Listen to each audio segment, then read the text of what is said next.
Bride grew up and continued into her formative years playing trick-taking games.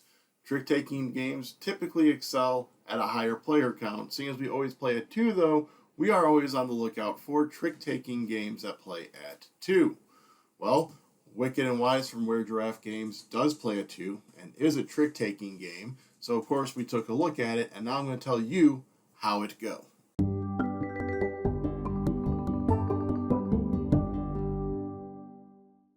We are set up here for a 2-player game of Wicked and Wise. I will point out that depending on player count, the setup is different, but we're going to be covering this from a 2-player's perspective, so I'm going to show you the 2-player game.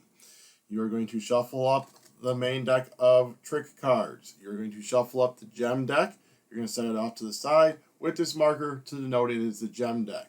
You have the treasure deck here. You have a supply of coins over here. Each person is dealt 10 cards, and then you form a hand for the shared mouse with 5 face-up cards. Each player is going to be assigned a team, and they're going to get their deck of gold cards. You are going to be removing from the ones any that have a 3 icon in the bottom corner. That is when you play with 3 teams. We are only playing with 2 teams. Each person is going to get a Team 1 Dragon or Team 2 Dragon based on which team they are, and that is denoted on the back of their deck like so. You're going to choose a person to be the lead trick taker, and then you are going to be grabbing, after the cards are dealt, you're going to grab 3 gem cards, and you are going to shuffle them into the main deck.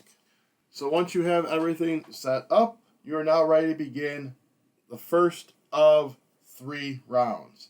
You're going to start every round by drawing 4 of the gold cards, and then based on the round number, you're going to choose a specific number to try and accomplish that round. So in the first round, it's going to be 1. Second round, it's between 1 and 2. And the third round, it's between 1 and 3. So on the card, it will tell you what you need to do to accomplish it. And then based on how many teams is how many coins you're going to get. Or if you do not accomplish it, how many you're going to lose, because you lose half of that value rounded down. So we're going to look at this one, and based on our hand, we're going to try and go for that one. These will then get discarded. Then, starting with Team 1, you are going to start playing tricks. You're going to be playing 5 tricks per round. Team 1 is the leader, so we are going to lead off with probably, let's go ahead and play a star card. We're going to play our star 4. The way a trick-taking game works is I am going to lead off with a card of a suit, and then my opponents must follow suit if able. If they're not able, then they're going to play a card of any suit. At the end of playing all the tricks, whoever has the highest in that suit wins, unless someone plays a trump. In this game, a trump is your gem cards. But again, those cannot be played if you have a card of the lead suit. So we're going to look at their hand, and they do have stars, so they're going to play this 9. Now, I get to play one of the shared mouse cards. They must follow suit as well, so they have a 7 star. So I'm going to grab that, and this is the mouse is going to draw 1 gem or 2 basic cards and swap a card with the dragon. So when they grab a gem card, we look at it, and then we put it face down, and then they can swap a card with me. And I think I want to get rid of this card, so that will go face up. The gem card goes in my hand. I like to then put the mouse card sideways, so I remember it was the mouse card that was played. They will now play a mouse card. There are no cards that have a star, so they can now choose any card. They're going to choose this one, which is a mouse or dragon, may draw 3 basic cards and discard any 2. So 1, 2, 3. They're going to draw 3. They're going to look at their hand and choose, you know what? Let's go ahead, say discard 2. They're going to discard these 2 right here. I then play another card. So, given what they have out there, we are going to play our 15 of stars. They must follow as well. So they play their 11. You now see who has the highest value. I do. So I am going to take all of these cards to my play area, like so.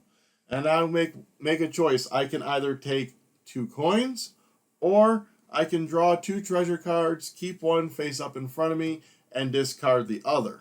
Whatever I don't choose, my opponent will get.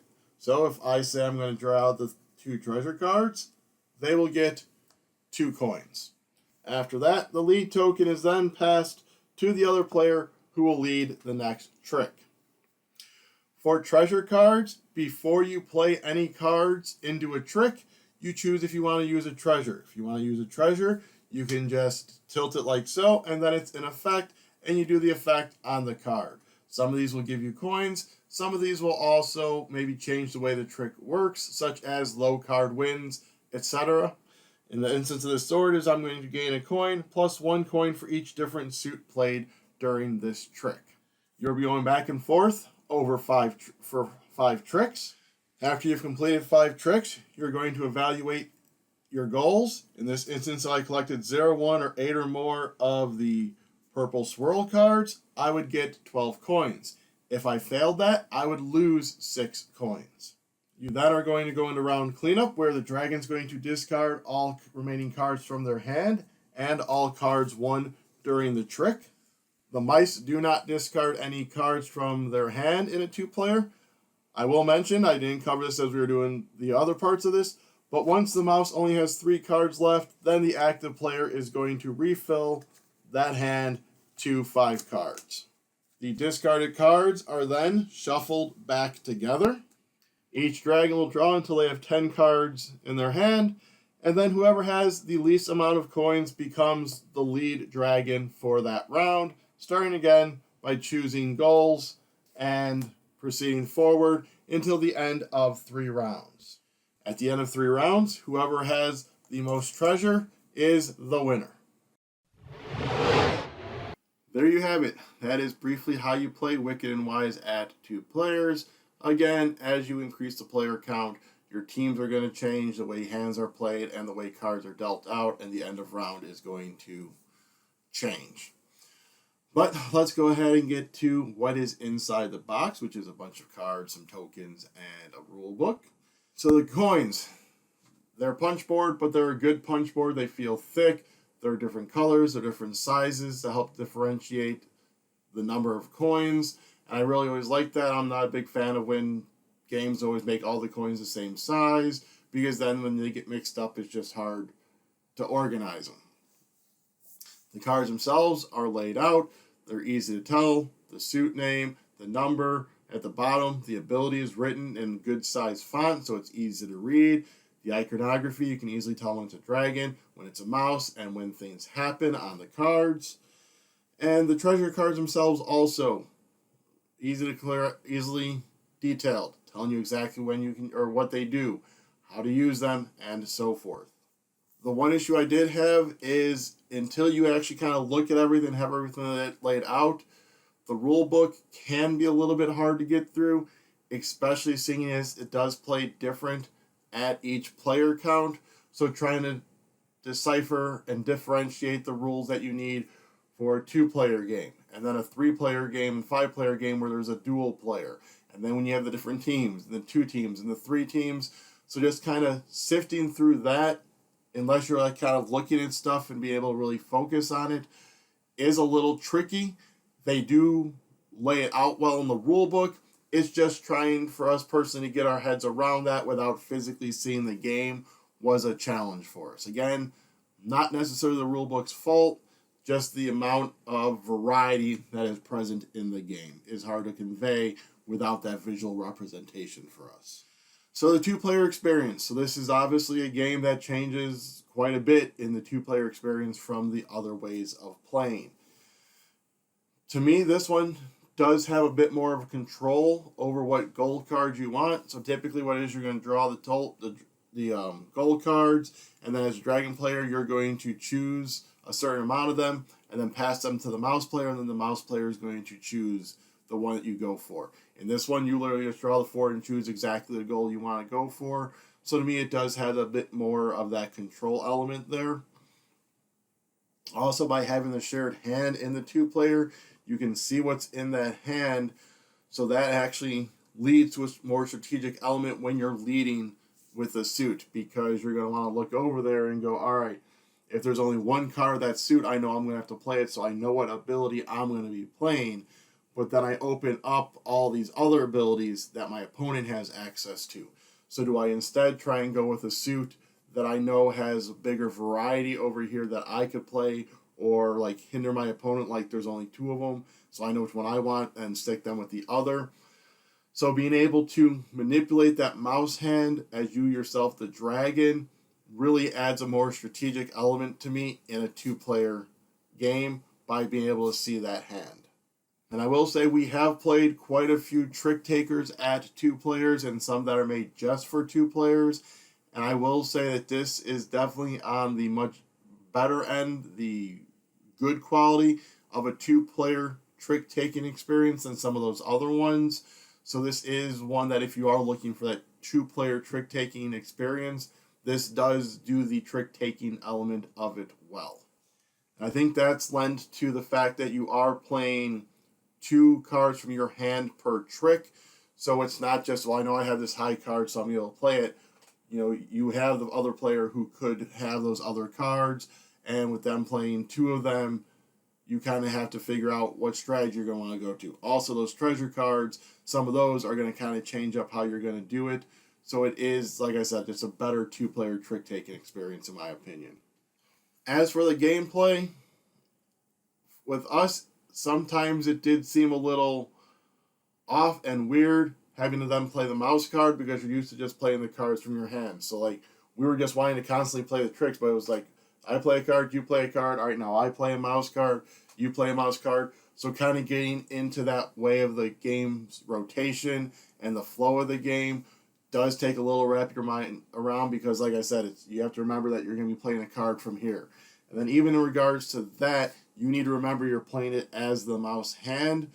So it's natural to think, all right, I'm going to play this card. I put it in front of me. It says draw 3 cards. So I automatically think I'm drawing the 3 cards. No, it may be the mouse is drawing 3 cards. So being able to have to really notice that iconography and remember that this is the hand that is playing that card. So if it doesn't say the dragon player, it is going to reference that specific hand. So that was some gameplay that I don't want to say, I mean, I kind of said it was off, maybe not as intuitive as it is normally. So that is something you're going to have to really kind of manage and make sure you pay attention to as you get into the flow of the game. Because like I said, most trick-taking games, you're used to just playing the cards from your hand, that fast pace there. This is more so like the whole break in momentum there. And along with the gameplay with the, like I said earlier, with playing the 2 cards, that adds like a cool strategic element to, I'm not necessarily going to just always play my high card first. Maybe I want to slow play it, play my low number, see where they go, and then then I play my next card, I might be able to go high card. Or with the gems being a trump suit, maybe if they have a trump card in their hand and you go and you think you're good, I play like the 15 of stars, but they only have 1 star card and this gem card, then yeah, you showed your hand, you're like, I'm going to win this, and then they are able to trump you because of that second card play. So like I said, having to manage, knowing that there's 2 cards played each round, kind of knowing when someone might be kind of low on the 1 to where they might have to play something else. Or even with some of the goals, want you to get certain symbols, like the purple. It might be like 0, 1, or 8.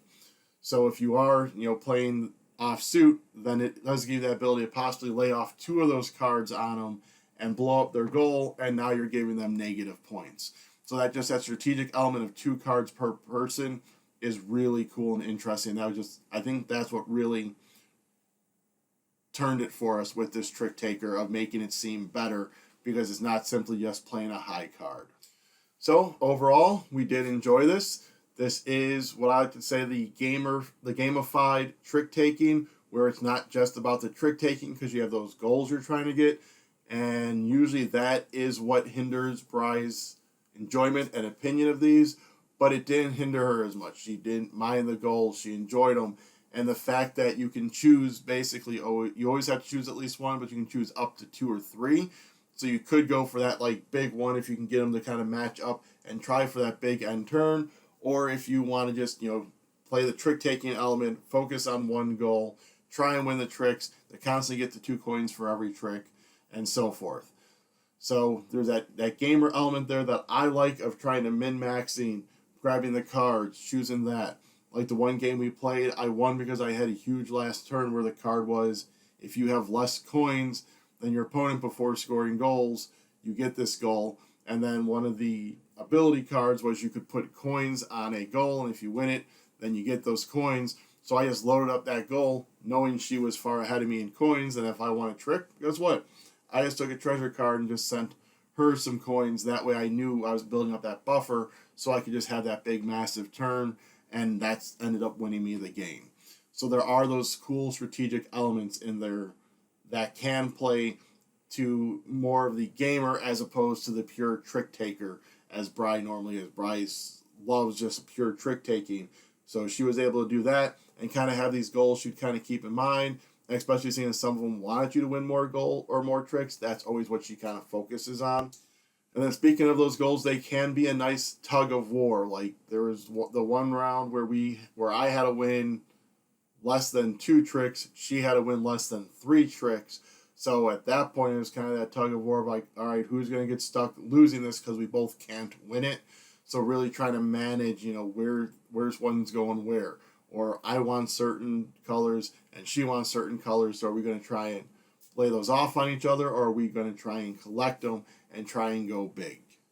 So I will say that this go good. I'm going to give this a 7 out of 10. This is one that we enjoyed. This is one that we will be pulling out when we have the time and energy to focus on it and get it set up, because it does take a bit more time to set up and play than you would think a card-based trick taker would be, because you have the gem pile, the main deck, you have the treasures, you have to get the goals set up, and then each round, you play over the 3 rounds, each round is like a good 7-10 minutes between playing all the cards.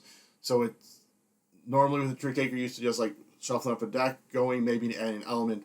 This does have a little bit more of a setup time, but that did not really hinder us. And as I said, we will definitely be pulling this one out again and again. So, again, that is how it go. Now, if you could please go down below and hit the like, subscribe, comment, share, and ring the bell to be alerted when we do more videos, possibly based around this, possibly other Weird Giraffe games. You never know what wonders await on this channel. So, until next time, I'm going to get out of here before this dragging on.